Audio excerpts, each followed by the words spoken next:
I think I'd be much more motivated to get caught up on NXT UK if we could just have Toni Storm versus Rhea Ripley in the main event every week. Can we work on that? Let's talk about it.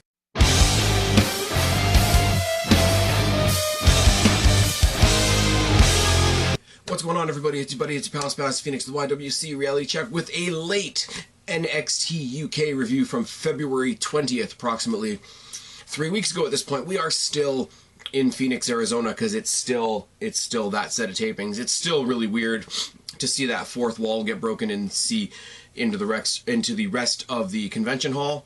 But we start off in video package form. We're seeing a video package highlighting Storm versus Ripley at the first ever NXT UK TakeOver Blackpool. Long title, I know, it's weird. When Storm won the title, we see Ripley storming into Johnny Saint's office demanding a rematch, the way that Toni Storm accepted the rematch, and all the ways that, you know, I'd give Ripley a title anytime she wanted, but I don't like the way she behaves as a superstar, and I didn't like the way she behaved as a champion. So then, you know, WWE video packaging doing what they do. But we switch over from that to the commentators for a brief point, and then we switch into tag team action with Mark Andrews and Flash Morgan Webster taking on the Coffee Brothers. And as I said last time we talked about NXT UK, I think it's really, really weird that we had Mark Coffey and Wolfgang as the tag team of this faction for the most part, and Joe Coffey going off and pursuing singles goals. But because Wolfgang had a singles match last week, we've now got the brothers working together, and they look more like a tag team. I'm sorry. If you look at that group and you don't know how Joe Coffey is, you would assume that Wolfgang is the leader and that the Coffey Brothers are his lackeys, sort of Edge with the Edgeheads type thing.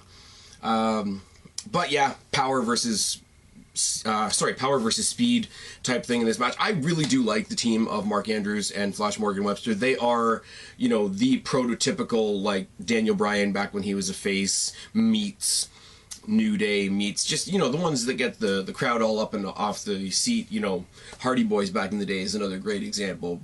But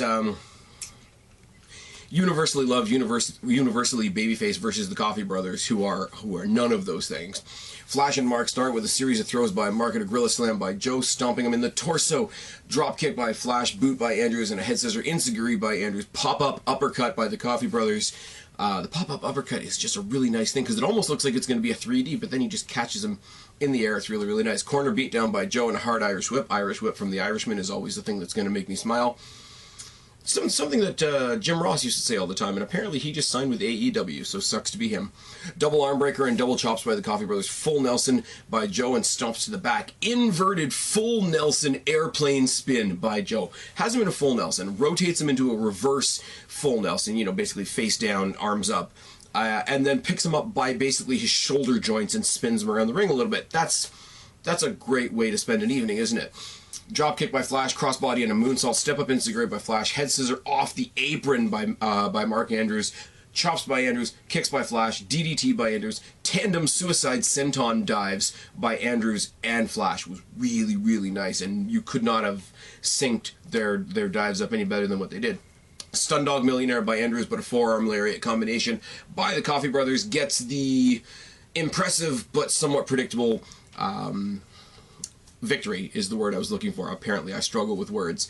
It doesn't hurt my feelings because Mark Andrews and Flash Morgan Webster are a team that is so over and so sympathized by the crowd. They're not going to be hurt by a loss, and the Coffey Brothers are part of Gallus, who are sort of in and out of the main event scene, so they really need to not lose to a team like Andrews and Webster. No offense to them. We cut to another video package of Jordan Devlin sitting on a beach in Ireland addressing Travis Banks and just letting him know, hey, I'm not finished with you yet, which is nice. And then we get another video package because Kaylee Ray is coming to NXT UK. Kaylee Ray was, for most of us WWE fans, I mean indie fans know who she is. Kaylee Ray I got introduced to through the Mae Young Classic, and I thought she was great, and I thought it was kind of shitty that she didn't go farther than she did.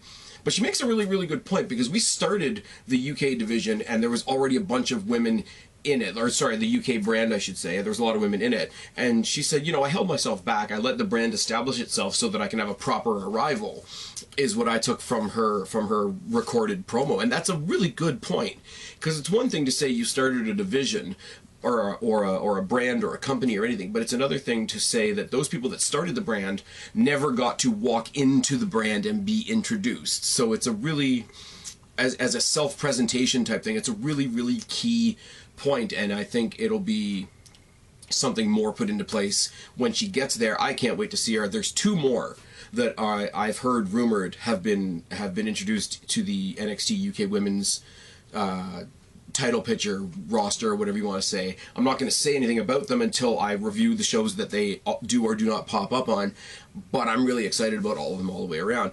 As most of you have been following me for a long time, if you remember my coverage of the Mae Young Classic, you will know the ones that I'm talking about, but we'll get there when we get there. Trent Seven taking on Shane Thorne. Now, there's a couple things to say about this.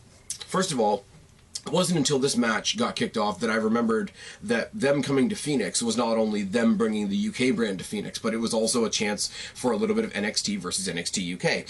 Second of all, Shane Thorne's nickname is The Worst. I don't know what to make of that. I always said because he was one half of the Mighty, they could have just kept that moniker and called him the Mighty Shane Thorne.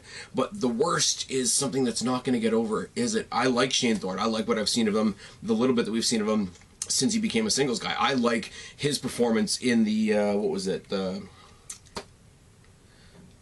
I was about to say Clash of Champions, but it was the Worlds Collide tournament that they did. That was a lot of fun, and I hope they do that again with the 205 guys and the NXT guys, the NXT UK guys. It was a lot of fun, but it was sort of a coming out party for Shane Thorne. I just don't get this The Worst thing.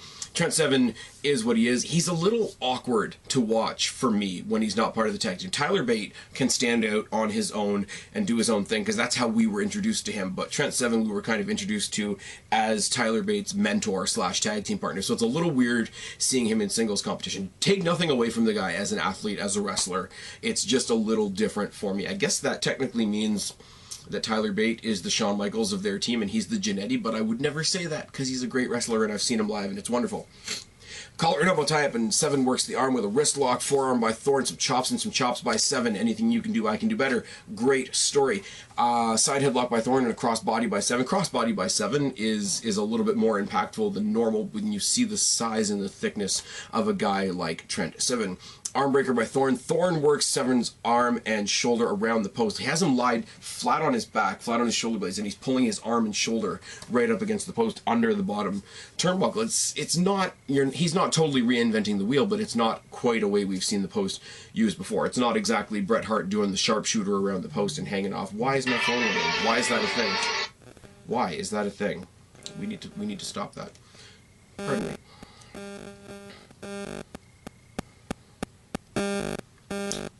This is quality video content from me. And apparently my Bluetooth speaker was just still hooked up. Anyways, armbar takedown by Thorne as we get back to the match and stop futzing around with my phone. Tripping a beatdown by Thorne, overhead key lock, stunner by Seven, DDT and a snapdragon suplex, which is nice. Figure 4 by Seven, which made me smile. A couple of woos from the crowd because they're at the conference center in Phoenix and not in the UK crowd where you would get a completely other set of chants, I guess. While he's in the figure 4, both of them try to roll. They keep trying to count. Anybody that's ever watched a Ric Flair match knows you counter the figure 4 by rolling over and reversing the pressure on the other person's legs. But they roll and they roll and they roll and they fall to the outside. Because their legs are still locked, when they fall to the outside, both men grab their knees and sell their knees when they hit the ground, which is really nice. I'm going to say what I said in the last episode, whereas because they're in a convention center and it's not a hardwood floor or a tile floor or whatever, they've got the wrestling mats and then they've got the carpet of the convention center and it's got some really weird design on it. So when you could see that sort of through the mat, it does look kind of strange. They trade some chops on the outside. There's an apron backdrop by Thorne, top rope suplex by Seven. They trade some more chops. There's a pop-up German suplex. Sorry, I don't know why I paused there. My brain just went. Pop-up German suplex by Thorne, but the 7-star lariat by Trent Seven gets him the win. It's good, but I need them to do something with Shane Thorne. Jack Gallagher is interviewed in the back, and he hints that he might be moving to NXT UK, and he says that he might have a chat with his buddy Johnny Saint. They were trained by the same guy. And that's wonderful. I haven't seen 205 live in a long time, so one of you can tell me down in the box below. Has Jack Gallagher done anything recently? The grizzled, I can speak, I swear, grizzled young veterans come out and say, we are the first ever NXT UK Tag Team Champions. We spent 13 years proving what we can do. We are the best tag team in the world. We'd rather be home with our feet up than here in the desert of Phoenix, which made me laugh. Johnny Saint insisted we come here for the best competition. Competition should come to us. So line up all the tag teams of NXT UK, NXT, and 205 Live because we are not impressed. These are going to be the most important tag team titles in the WWE, which is nice because not only are they at their brand, like it's not like Shane and Miz saying we're going to be the best team in SmackDown. They're saying they're not only going to be the best tag team in NXT UK, they are going to be the best tag team champions in WWE, period, which is great. Birch and Lorcan come out because we know in a couple of weeks, 1 week, 2 weeks, whatever, they're going to have a match against Birch and Lorcan. Basically, Birch says, please shut up. Nobody cares. I may be British, but I'm proud to represent their NXT, pointing to the Phoenix crowd, which was a nice touch. I'm proud of my American partner, and I say we should fight right now. Grizzled Young Veterans bail, and we find out eventually they're going to fight next week. And then we find out a bunch of other stuff that's going to happen next week. We're going to see Gallagher versus Bate. We're going to see Ono versus Walter, which I hope is a slaughter. And really, really good, nice, tight collection of information to get you interested in next week's show. And by next week, I mean whenever I can get caught up on the episode from the 27th. But that's because I'm recording late. Remember when they were doing 2 episodes every Wednesday and I would always say, next week, when really it's going to be in 45 minutes. Now it's whenever I can get caught up. Sorry, guys, it is what it is. Our main event is Toni Storm versus Rhea Ripley for the NXT UK Women's Championship. Ripley jumps before the bell, hits her with a Thez press and some mounted punches, forearms in the corner by Ripley, a mud hole, and more forearms. Ripley, I can't read my writing, guys. You know how it is. Ripley steps on her back, basement dropkick by Storm, uppercuts by Storm, and a hangman by Ripley. Tosses Storm out of the ring. They brawl on the outside. Ripley tosses her into the apron, working the back. Ripley runs Storm's back into the post over and like has her forward fireman carry style and just walking her into the post multiple times. Back into the ring, back to some more mounted punches. Puts her in a body scissor and locks a nerve hold on that big muscle on your shoulder. So it's like, what do? Do you try to get rid of the pain in your shoulder, or do you try to get the legs from around your waist so you can breathe? It's a cool little psychological thing. Typically you would see like a body scissor combined with a choke, but I think putting in the nerve hold instead gave it a little bit of a deviousness, a little bit of viciousness from Rhea Ripley, who's great at things like that. A series of kicks to the back of the head by Storm, drop kick by Ripley, and she goes to stand on the hair of Toni Storm. I can't read my writing, guys. I really do apologize. She's standing on the hair of Toni Storm before standing her up in that standing, hanging reverse figure 4 thing that she does. Reversal by Storm, suicide dive by Storm, a snap German and a corner hip attack, another German suplex by Storm, forearms and a lariat by Ripley, backstabber by Storm. They trade some punches while they're on their knees. They both pull themselves up to their knees. Neither one of them can stand, but they're still trading punches on their knees. It's an excellent visual, and it was shot great, and WWE's production is what it is. It was a very, very tense, very, oh my god, can you imagine how much they've already been through in this match type of moment. Pump kick by Ripley and a headbutt by Storm, an instant by Ripley, a superplex by Ripley, a front slam and a mud hole stomp, and some more body shots. Ripley eats the turnbuckle post shoulder first when she goes for and misses a spear. Toni Storm recovers, hits the Storm Zero, and is still your NXT UK Women's Championship match. This was awesome. If you didn't watch this episode and you only want to go see one thing, obviously go check out the main event. I'm a big fan of Rhea Ripley, big fan of Toni Storm, and this match delivered in all the ways. Now, next week we've got the Grizzled Young Veterans versus Lorcan and Birch. We got Gallagher versus Bate. We got Ono versus Walter, which I hope is going to be a slaughter. And I will get that review to you guys whenever I have time set aside to watch it.